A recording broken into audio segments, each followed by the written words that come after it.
Walaqad ruya, dan sungguh telah diriwayatkan dari Salman Al-Farisi radhiyallahu an. Salman Al-Farisi ini sahabat Nabi dari Persia. Salman Al-Farisi radhiyallahu anhu bahwasanya Salman itu berkata, kata Salman, innal abda idza zahida fid dunya istanara qalbuhu bil hikmah. Sesungguhnya seorang hamba, yaitu bila zuhud sahabat di dunia, kalau zuhud maka terang hatinya dengan hikmah, ilmu. Wa ta'awanat a'dauhu fil ibadah, dan membantu oleh anggotanya di dalam ibadah. Kuncinya zuhud kalau pengen mudah ibadah. Ngaji gampang zuhud, digampangin ngaji zuhud. Gitu ya. Jadi bersyukur kalau orang itu digampangin urusan akhiratnya, bersyukur. Salatnya gampang, ngajinya digampangin. Itu bersyukur sama Allah Subhanahu wa taala, karena ini mah enggak bisa dibeli. Disuruh juga belum tentu, orang suruh ngaji belum tentu mau. Tapi kok tubuh kita digampangin sama Allah, badan kita, roh kita digampangin sama Allah, bersyukur sama Allah. Kudunya sujud syukur kita, alhamdulillah ya Allah kita digampangin. Begitu, digampangin buat ibadah. Zuhud ya, zuhud.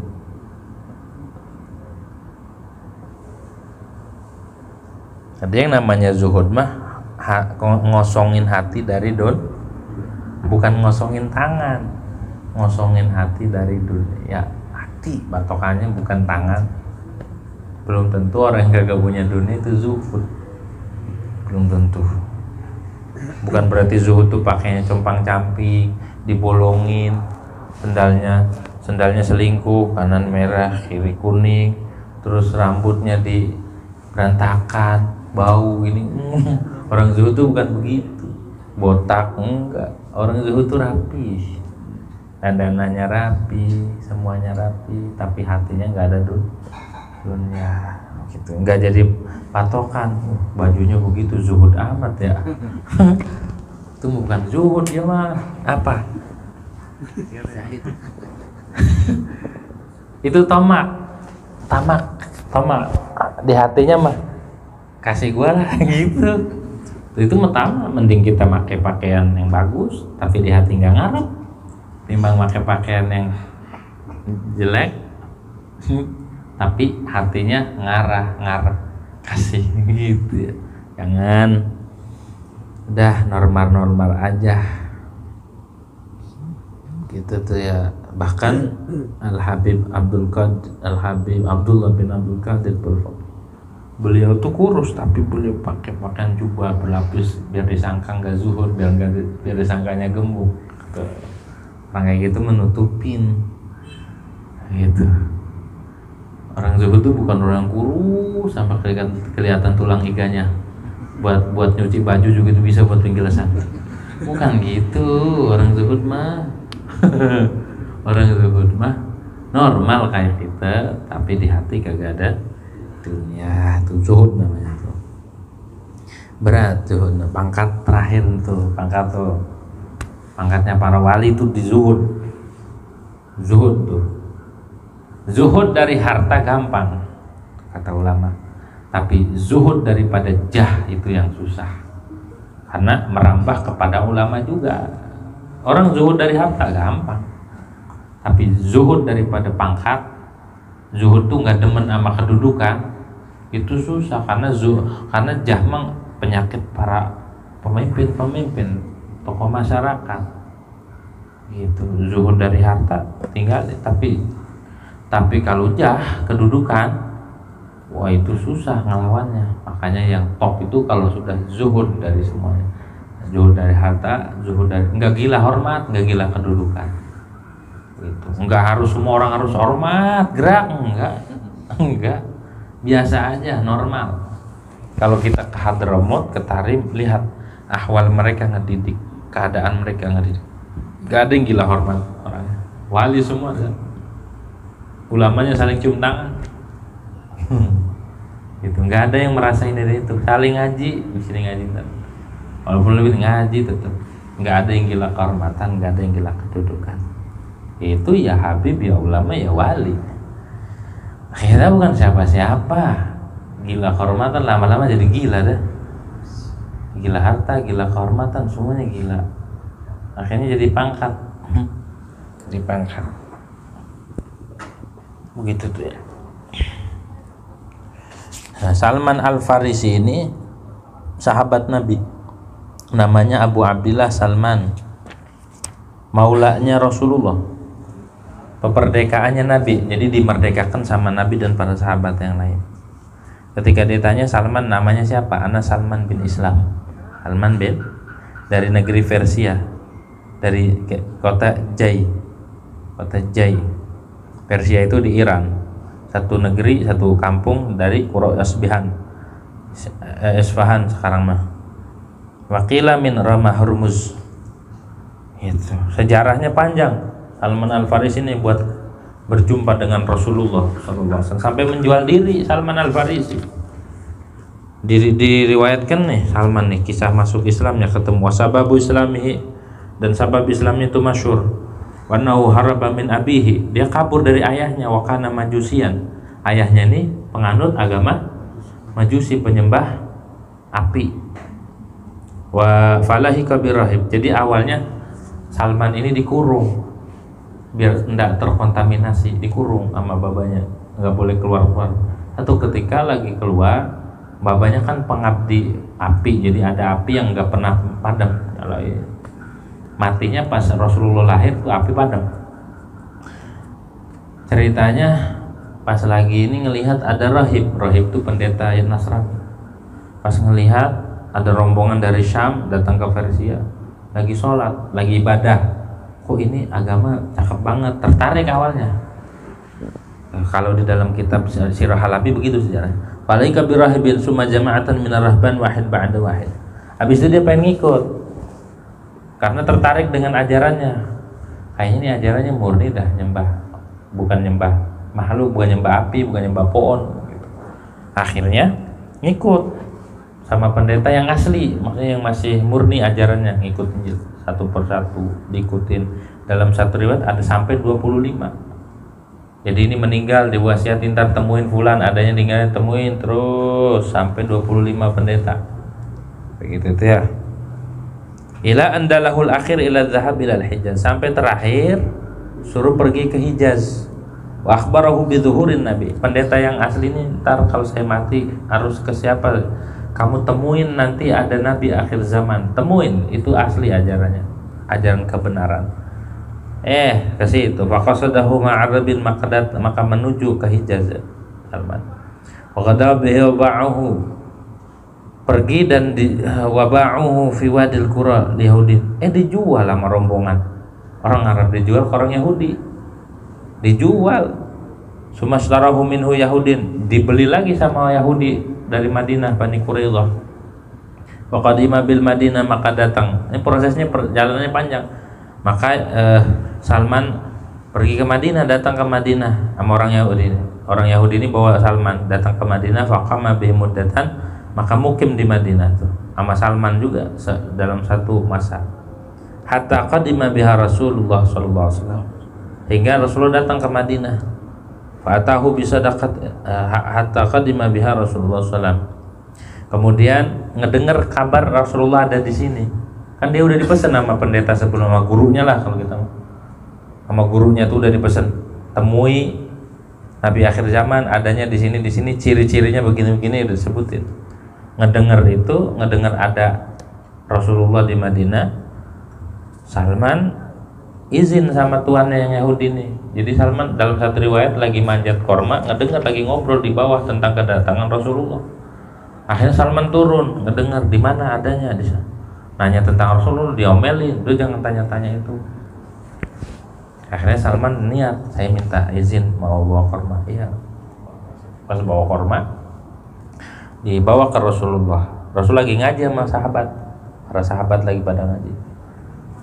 Izin ngasih ke Rasul, katanya nih korma sodakoh, zakat. Sama Nabi nggak diterima, enggak.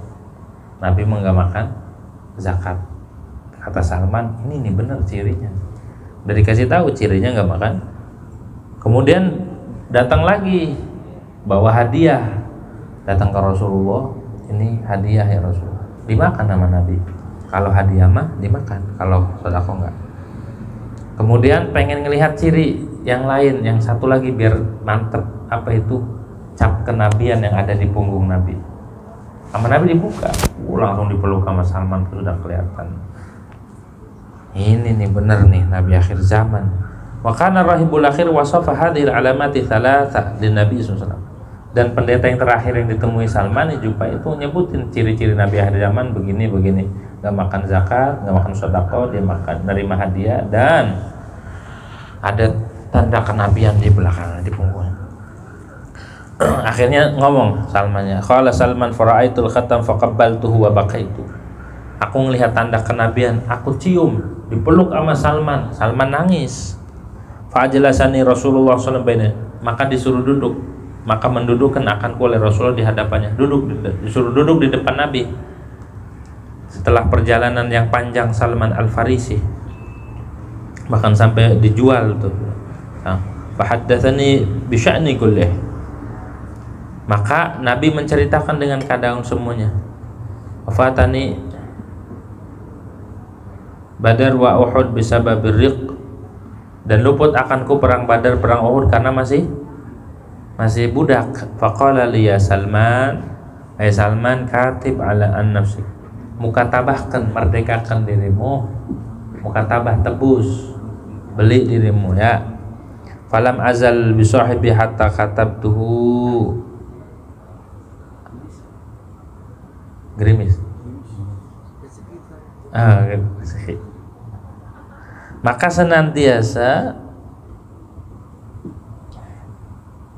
falam azal bi sahibi, senantiasa dan sahabat, sehingga kata katabtuhu, aku mukatabah. Jadi Salman sama tuannya terus, nggak pindah, nggak dimerdekakan sampai Salman membeli dirinya, beli, namanya mukatabah. Mukatabah itu merdekakan diri sendiri dengan cara beli ketuannya, itu namanya mukatabah, akad kitabah namanya. Dimerdekakannya pakai apa? Nanam pohon korma 300 korma dan 40 uqiyah. Ketika bicara sama Rasulullah dan percaya sama Nabi, Salman gak bisa bahasa Arab. Akhirnya Salman Al-Farisi ngomong muji-muji Nabi, percaya sama Nabi, dipelesetin sama penterjemahnya orang Yahudi. Nabi marah, kok ini orang ngata-ngatain. Akhirnya turun malaikat Jibril. Kata malaikat Jibril, Salman gak ngata-ngatain, dia itu sebenarnya mengatakan begini-begini, cuma dipelesetin itu sama orang Yahudi. Suruh mangap Salman, suruh mangap, diludahin sama malaikat Jibril, bisa bahasa Arab langsung diludahin sama malaikat Jibril, bahasa Arab. Sekali lagi ada nggak tuh? Bisa bahasa Arab. Akhirnya dikasih tahu, Salman tuh ngomong begini-begini. Yahudi itu akhirnya diomelin sama Nabi, kamu bohong, kamu nggak. Yahudi akhirnya percaya, oh ini berarti benar Nabi, benar ini seorang Nabi, benar seorang Nabi. Akhirnya masuk Islam juga tuh orang Yahudi. Salman masuk Islam, orang Yahudi masuk Islam. Begitu bro. Dengeran kan? Dengeran. Oh ini nyalain. Bang, hidupin ini.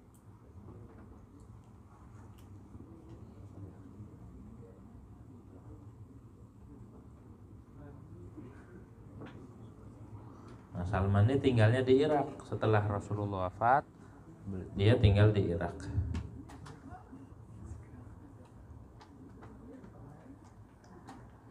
Umurnya Salman itu di sini ada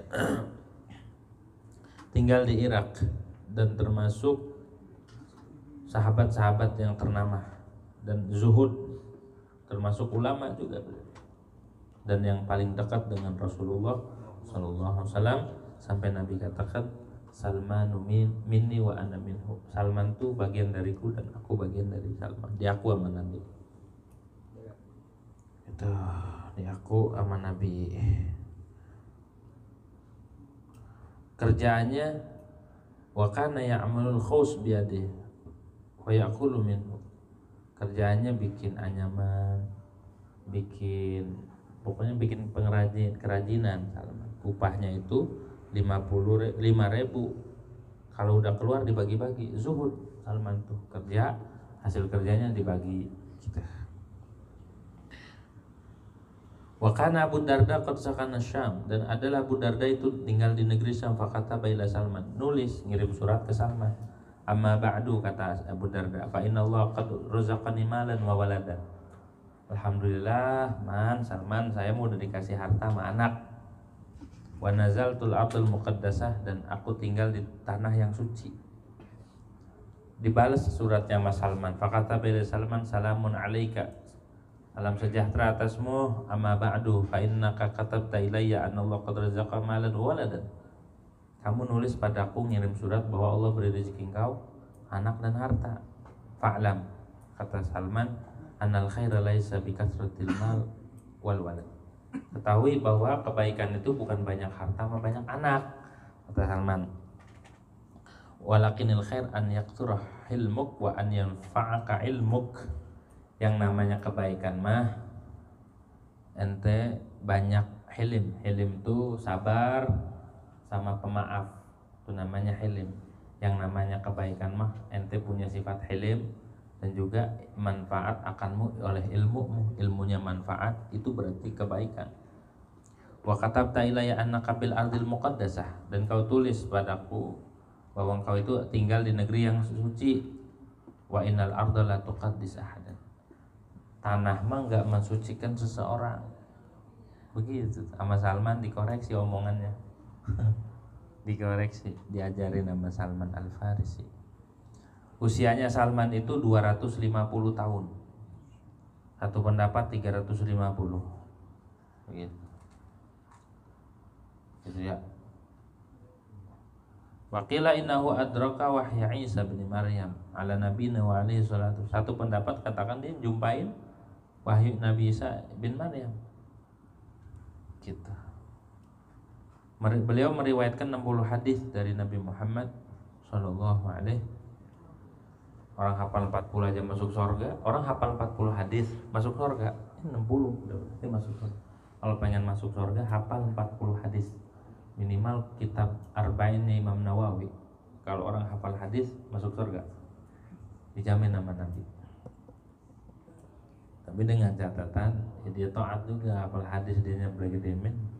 Sama aja, orang Yahudi juga hafal kitab-kitab gitu ya. Orang Yahudi Bukhari hafal, Ihya hafal, Kutubus Sittah hafal, tapi nggak ada iman, sama aja. Kita bahkan dikatakan dalam satu hadis, innal jannata la tashtaqu ila salasatin, surga itu rindu sama 3 orang, Ali wa Ammar wa Salman. Sayyidina Ali, Ammar bin Yasir, sama Salman Al-Farisi. Rindu tuh. Udah terbukti, mereka mau udah dirinduin sama surga. Bukan mereka yang rindu sama surga, tapi surga rindu. Cirinya ada kerinduan sama Rasulullah. Salman tuh orang budak, Ammar bin Yasir budak juga, tapi mereka tertanam kerinduan kepada Rasulullah. Orang yang di dalam hatinya tertanam kerinduan sama Nabi Muhammad sallallahu alaihi wasallam, maka sejatinya dia dirindukan sama surga, bukan merindukan surga, dirindukan sama.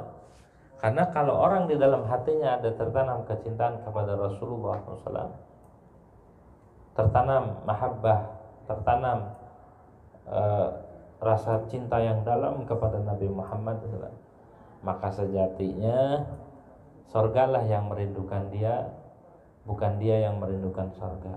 Kenapa? Karena dia merindukan salah satu penduduk terbaik surga, bahkan lebih baik dari surga. Gitu tuh. Enggak salah kalau orang cinta sama Nabi, enggak salah kalau orang rindu sama Nabi. Gitu. Nah, Salman Al-Farisi perjalanannya tahu sendiri. Bertahun-tahun, lika-likunya luar biasa, pengen ketemu Nabi, ketemu. Dan termasuk orang yang dirindukan sama surga. Gitu tuh ya, orang yang dirindukan. Jadi surga mah rindunya bukan sama orang ahli ibadah, bukan sama orang ahli ilmu, bukan. Terus sama siapa? Sama orang yang cinta kepada Rasulullah. Kalau orang alim di dalam hatinya tidak tertanam kecintaan kepada Rasulullah, maka nggak dirindu. Orang ahli ibadah tapi di dalam hatinya tidak ada kecintaan sama Nabi, enggak. Surga mah nggak demen. Sama ahli ibadah nggak demen, sama ahli nggak demen. Banyak ahli ilmu masuk neraka, banyak juga ahli ibadah masuk neraka. Tapi kalau orang di dalam hatinya ada kerinduan kepada Rasulullah, ada cinta sama Nabi Muhammad, walaupun dia ahli maksiat sekalipun, kecintaan itu bakal merubah sikap dan hatinya, dirubah menjadi ahlul jannah, bahkan dirindukan sama surga. Tuh kunci itu. Orang kalau udah cinta sama Nabi Muhammad SAW, udah cukup itu. Gitu, cukup.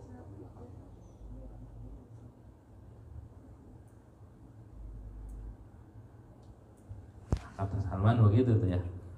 Orang kalau udah zuhud di dunia, hatinya terang, penuh dengan hikmah. Maksudnya hikmah, ilmu yang manfaat. Ilmunya manfaat. Orang ngaji, zuhud, manfaat ilmunya. Jangan dia ngaji, makin dunia yang dikejar, makin dunia yang digede-gedein, yang diagung-agungkan dunia, yang disebut-sebut di mulutnya dunia, yang diingat di hatinya dunia. Berarti ilmunya kagak manfaat, walaupun banyak ilmunya, walaupun banyak kitabnya. Kalau yang diagung-agungkan adalah dunia, maka itu ciri tidak manfaat. Begitu. Emang Nabi sama kita hebatan siapa? Hebatan Nabi aja yang udah pasti ahlul jannah, Nabi aja yang udah pasti dicintai Allah. Tidak mengagung-agungkan dunia. Lah kita yang sebagai pengikutnya, yang belum tentu nasibnya di mana, kalau mengagung-agungkan, di mulutnya yang diagung-agungkan dunia, di pikirannya yang diagungkan dunia, di hatinya yang diagungkan dunia. Nah, begitu ciri ilmu yang manfaat adalah ketika di hatinya tidak tertanam dunia. Tuh. Dunia itu bukan duit doang, bukan. Gelar. Dunia kayak pengen dipanggil ini, pengen dijunjung, pengen disanjung, itu dunia juga. Dulu Abu Dimyati waktu itu ada orang, salah satu muhibbinnya ngirim beras 1 truk, ditulis kepada wali, dibilangnya gitu, kepada wali Dimyati mohon diterima. Ngamuk Abu ya, wali nggak makan beras, makan kulhu, balikin. Nggak mau dipanggil wali. Nah ini bukan wali dipanggil wali, tuh nggak mau gelar-gelar kayak gitu tuh nggak mau. Orang-orang soleh nggak mau. Ini mah kayaknya rupanya resep banget kalau dipanggil ini dan itu. Enggak, orang kayak gitu nggak peduli mau dipanggil apa kayak gitu. Yang penting hubungan dia sama Allah Subhanahu wa ta'ala. Ini mah nggak dipanggil ustaz, nggak nengok. Nggak dipanggil kiai, nggak dipanggil tuan guru, nggak nengok.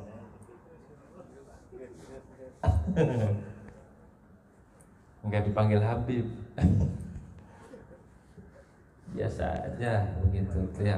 Kita ngaji bukan tujuannya cari gelar kayak gitu, bukan. Kita ngaji tuh biar hubungan kita sama Allah Subhanahu wa ta'ala, sama Rasulullah benar.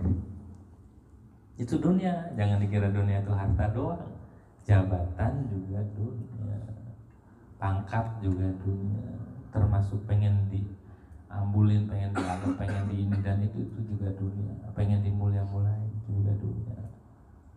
Hilangkan dari hati gitu ya. Jangan pengennya orang pada cium tangan atau pengen berdiri semua, itu juga dunia. Biasa aja begitu. Bahkan Kiai Habib Pasuruan mah wali yang asli wali. Kalau diciumin tangan ataupun di ini nangis. Orang pada cium tangan nangis. Kenapa nangis? Ana takut amal ibadah ana, keadaan ana ya membuat mereka cium tangan begini. Takut tertipu. gara-gara saya begini. Jadi sikap ibadahnya ke Allah itu membuat mereka begini, bukan saya tulus karena Allah. Nanti ada hal-hal yang menyelip di hati, pengen digini dan digituin tuh, ntar ibadahnya bukan murni lagi, suluknya nggak murni lagi saya nanti, karena biar dikata ini wali, biar dikata suluk, biar dikata jadi biar dikata gitu tuh nangis Mbah Hamid Pasuruan gitu. Orang-orang kayak gitu takut gitu ya. Jadi bukan hanya dunia itu bukan hanya harta gitu, kedudukan dunia. Alamat orang ilmunya tidak manfaat, rebut-rebutan kedudukan, pengen banyak-banyakan jamaah atau rebut-rebutan posisi, itu alamat ilmunya tidak manfaat. Begitu. Kalau yang alamat ilmunya manfaat itu buat diri dulu, bukan buat orang lain. Alamat orang yang ilmunya manfaat itu ilmunya dipakai maksudnya. Karena yang namanya manfaat mah buat diri baru ke orang lain, bukan orang lain dirinya ditinggal, enggak. Karena ketika turunnya wahyu kepada Rasulullah, yang ngamalin wahyu siapa dulu? Yang ngamalin perintah sahabat dulu apa Nabi dulu? Nabi dulu. Sama orang ketika ngaji dapat ilmu, yang ngamalin yang dapat dulu, bukan ngaji lantas orang lain yang ngamalin. Sayang tak kita dulu ngamalin, kita dapat ilmunya nih malam Jumat zuhud, tentang zuhud. Ya, kita belajar, minimal ada harapan, ya Allah kasih, entah di akhir hayat, entah di umur berapa, kasih ini sifat zuhud ke saya. Kalau enggak ke anak saya, begitu. Jangan ditanamin hubudnya. Gitu. Wasani minal amraini annahu yuksiru qimata amalik. Yang kedua, kenapa kita harus zuhud? Yang kedua dari dua perkara, zuhud itu memperbanyak akan nilai amalmu. Kalau orang zuhud terada di situ. Orang kalau zuhud 2 rakaatnya orang zuhud lebih utama dari ribuan rakaat orang-orang ahli ibadah. Orang kalau orang zuhud, hanya ini dikatakan wa yu'azzimu qadrahu wa syarafahu, dan mengagungkan ya zuhud akan qadar amal dan mulianya amal. Falaqad qala sallallahu alaihi wasallam, maka sungguh telah bersabda Nabi Muhammad sallallahu alaihi wasallam, rakaatani min rajulin alimin zahidin qalbuhu khairun wa ahabbu ila Allah jalla wa jalaluh min ibadatil muta'abbidin ila akhirid dahri abadan sarmada. 2 rakaat ahli zuhud, seorang laki-laki yang alim, yang zuhud, hatinya itu lebih baik dan lebih disukai pada Allah Jalla Jalaluh ketimbang ibadahnya ahli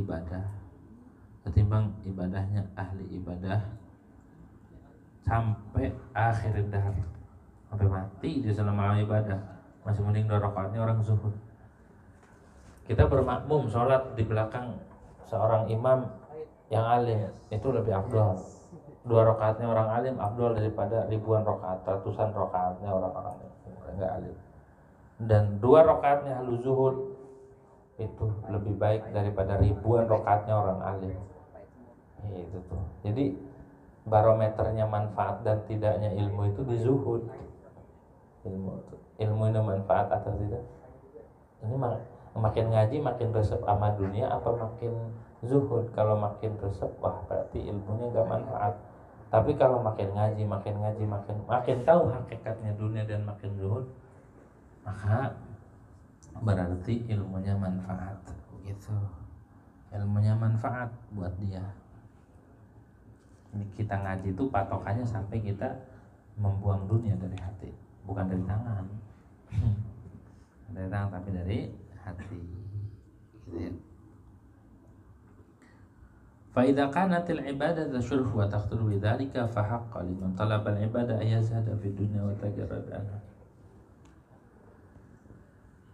Maka bila adalah ibadah itu mulia dan banyak dengan zuhud, jadi mulia nilai ibadah itu dengan zuhud, fa haqqan maka nyata bagi orang yang mencari siman akan ibadah ay yazhada fi dunya wa tajarrad, bahwa dia zuhud di dunia dan mengosongkan dari dunia. Tuh. Fa'in qulta maka jika engkau katakan fama makna zuhdi fid dunya wa ma haqiqatu dzalik. Apa makna zuhud di dunia itu apa? Kalau dikatakan begitu, mana zuhud di dunia dan hakikatnya apa? Ma'ala maka ketahui anna zuhda inda ulama'ina, bahwa zuhud menurut ulama kita rahimahullah zuhdani. Ada dua zuhud, zuhdun maqdurun lil abdi, ada zuhud yang dimampu dilaksanakan bagi seorang hamba, wa zuhdun ghairu maqdur, dan zuhud yang tidak dikuasai, tidak mampu. Alladzi huwa maqdurun salasa, maka ada pun zuhud yang dimampu, yang bisa dilakukan, yang dikuasai. Salah satu asya itu tiga. Gitu, tiga. Pertama, tarku talabil mafqud, meninggalkan nyari yang tidak ada dari dunia. Tuh, wa tafriqul majmu' minha, dan membagi-bagi yang dikumpulin dari dunia. Wa tarku iradatiha wa ikhtiyariha, dan meninggalkan menginginkan dunia dan memilih dunia. Tuh, zuhud yang makdur nih, yang bisa dilakukan. Gitu ya, yang bisa dilakukan. Nah, tuh.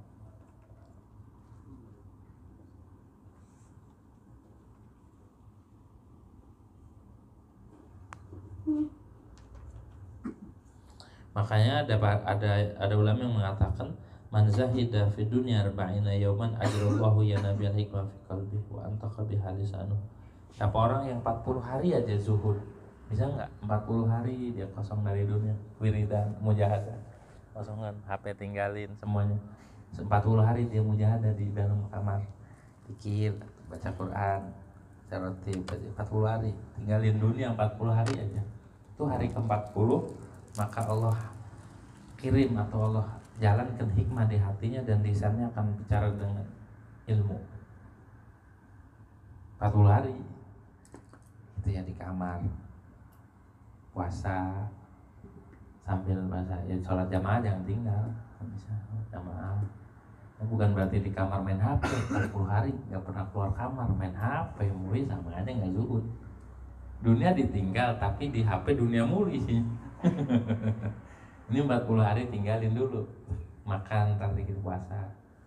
Itu bukannya makorma aja 3 tahunnya makorma, karena makorma.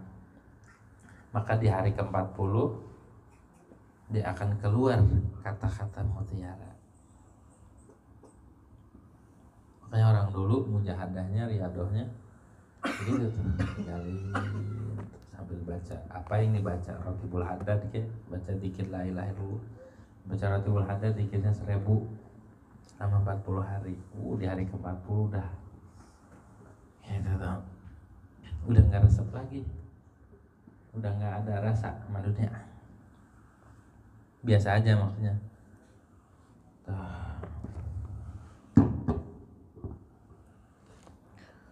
Wa amma zuhdul ladzi wa ghairu maqdurin 'abdi fa burudatu syai'an qalbi zahid. Adapun zuhud yang tidak mampu, tidak dimampui bagi seorang hamba, yang tidak bisa diupayakan, fa burudatu syai'an qalbi zahid, maka dia zuhud itu yang tidak dimampui adalah tenangnya, ademnya sesuatu atas hati seorang yang zuhud. Tenang, tentrem hatinya, enggak gimana-gimana. Nah, itu mah sulit. Hal yang tadi bisa tuh, nggak nyari yang kagak ada, terus ngebagi-bagi yang ada, dan meninggalkan keinginan itu mah bisa diupayakan. Ini nggak bisa diupayakan. Apa? Timbul ketenangan, kenyamanan, tentrem di hati orang yang zuhud. Summa zuhdul ladzi wa maqdurun abdi muqaddim. Kemudian bermula zuhud yang huwa ya ladzi itu makdurun, yang dikuasai bagi seorang hamba, yang bisa dilakukan. Muqaddimatun li zuhdil ladzi wa ghairu maqdur.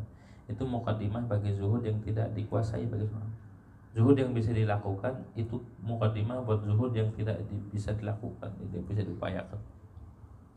Wa idza ata bil 'abdu bi an la yatluba ma laysa 'indahu min ad-dunya yufarriqu ma 'indahu min hawa yatruka bil qalbi